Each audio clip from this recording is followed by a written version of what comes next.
नमस्कार। आज हम शुरू कर रहे हैं कक्षा 11वीं का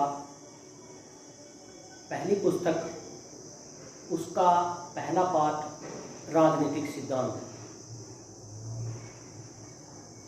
राजनीतिक सिद्धांत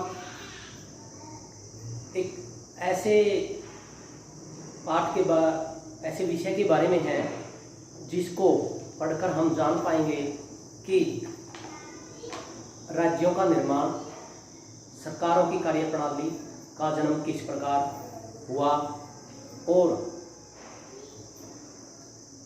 राजनीतिक सिद्धांत क्या है। राजनीतिक सिद्धांत का अर्थ जानने से पहले हम चर्चा करेंगे राजनीति क्या है। जहाँ कहीं भी पारंपरिक संबंधों में संघर्ष का तत्व विद्यमान हो, वहाँ राजनीति है। राजनीति सत्ता के लिए संघर्ष है। इसके साथ साथ जो राजनीति है, ये लैटिन भाषा के शब्द पोलिस से लिया गया है। इसका अर्थ है सार्वजनिक सत्ता। और राजनीतिक सिद्धांत राजनीतिक विज्ञान की एक शाखा के रूप में जाना जाता है। और राजनीतिक विज्ञान क्या है? राज्य से संबंधित सभी मामलों का क्रमबद्ध ज्ञान है। राजनीतिक विज्ञान में राजनीतिक मामलों का क्रमबद्ध एक प्रकार से हम उसका ज्ञान प्राप्त करते हैं। अरस्तु, जो कि दुनिया के पहले और राजनीतिक विज्ञान के पितामह माने जाते हैं, उन्होंने अपनी पहली पुस्तक का नाम भी पॉलिटिक्स रखा था। फिर आते हैं सिद्धांत पर, क्योंकि हमारा विषय है राजनीतिक सिद्धांत। तो राजनीतिक सिद्धांत में राजनीति का अर्थ जान लेने के बाद फिर सिद्धांत के बारे में हम चर्चा करेंगे। सिद्धांत एक ऐसी मानसिक दृष्टि है जो किसी वस्तु के अस्तित्व और कारणों को प्रकट करती है। तो दोनों का अर्थ अलग अलग समझ लेने के बाद राजनीतिक सिद्धांत की परिभाषा, उसका अर्थ समझने में आसानी रहती है। तो राजनीतिक सिद्धांत की एक परिभाषा बन जाती है। जो विषय हमें राज्य और सरकार की जानकारी देता है, राजनीतिक सिद्धांत कहलाता है। राजनीतिक सिद्धांत में हम राज्य और सरकार का अध्ययन करते हैं। इसमें अनेक वैज्ञानिकों ने अपने अपने विश्लेषण के बाद कुछ परिभाषाएं दी हैं, जिनमें प्रमुख है डेविड हेल्ड की परिभाषा।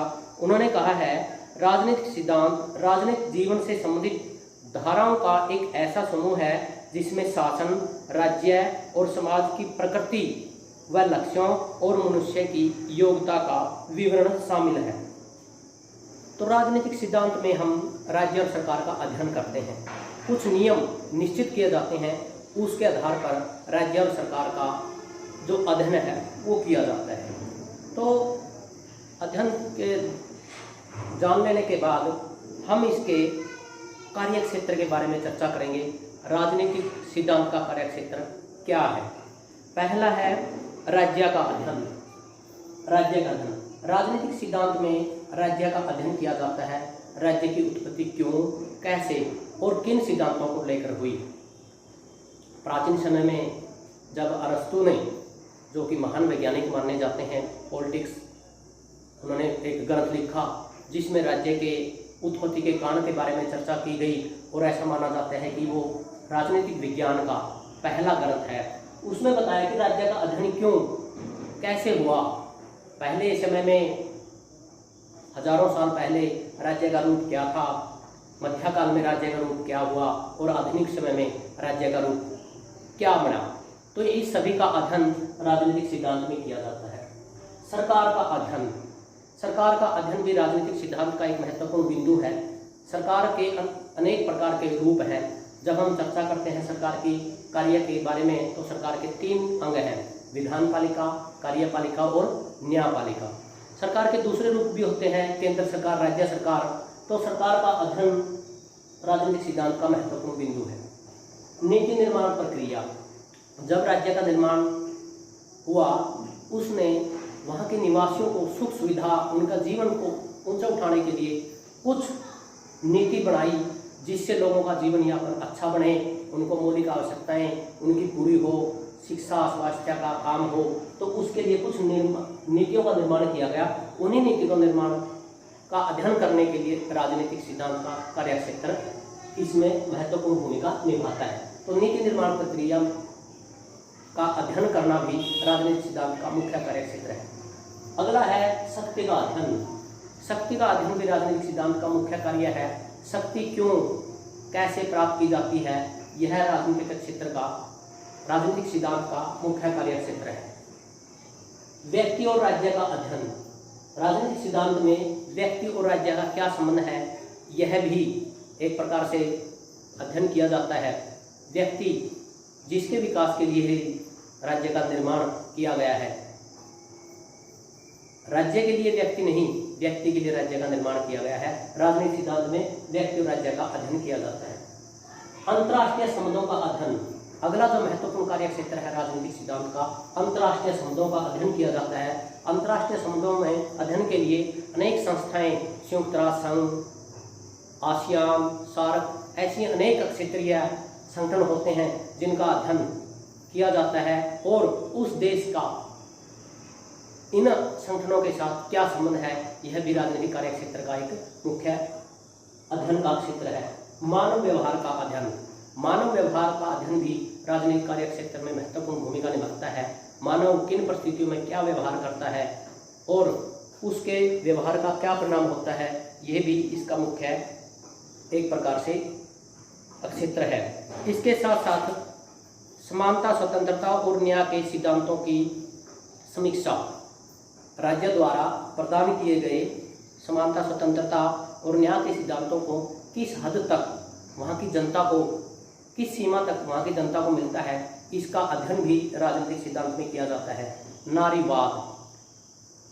1970 के दशक में महिलाओं की स्थिति को ऊंचा उठाने के लिए, उन्हें प्रगति के सभी सोपानों पर बराबर का दर्जा देने के लिए नारी आंदोलन चला, जिसे नारीवाद कहते हैं।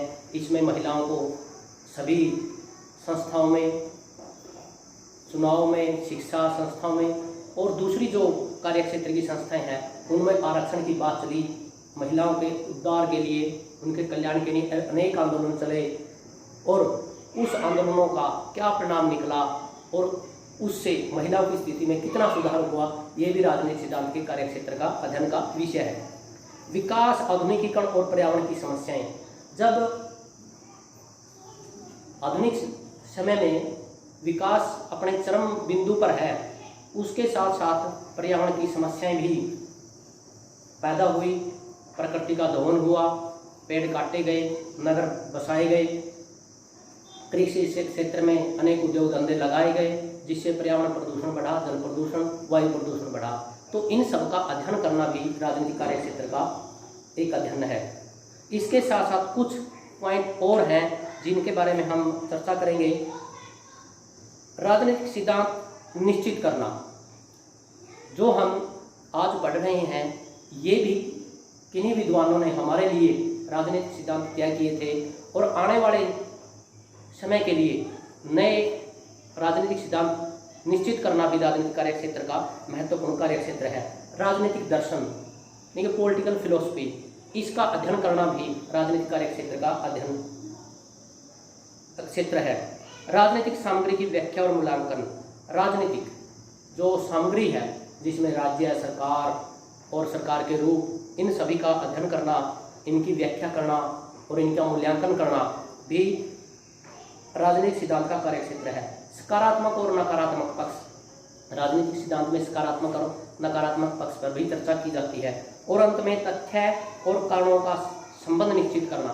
तथ्य और कारण, जो भी तथ्य हैं उनके पीछे क्या कारण है, इनका भी जांच पड़ताल करना राजनीतिक कार्यक्षेत्र का एक प्रकार से अध्ययन किया जाता है।